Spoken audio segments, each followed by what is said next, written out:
aspects. I shall refer to some of the special issues that will, of course, interest this House. While considering these issues, we have to decide what method of approach we should adopt. It is easy for me or for any honorable member of this House to express an opinion boldly on any issue if we do not care for the results. It is also easy to lay down high principles, but the difficulty comes in the way of applying them. We all know that human beings are not governed by rigid rules, and each one is different from the other. To lay down certain rigid principles and expect everybody to follow them is perhaps not very wise. Now, what are we aiming at in this debate?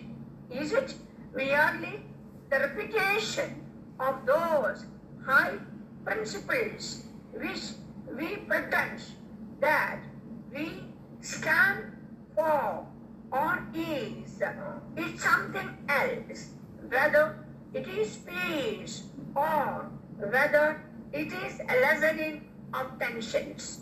It is important that we must know whether we are actively to achieve some results, however small it may be, or trying to lighten our minds by giving expression in strong or moderate language to our views about the world in general. Now, a government which is responsible or considers itself to be so has to consider these matters in greater detail from practical point of view of trying to achieve desired and expected results.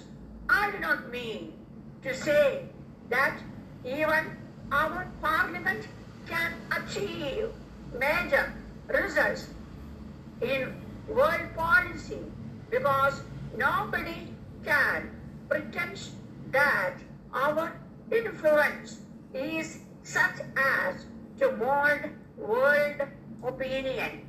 But all of us count for a little, and in all humility we try to influence it to that little extent. I do not pretend to say that our parliament is superior in the sense that we are above passion, prejudice, and hatred. I do not say that in the least. As the House knows, we have fallen very low indeed, because our passionate approaches to questions, even amongst ourselves in the country, but there are certain factors which help us.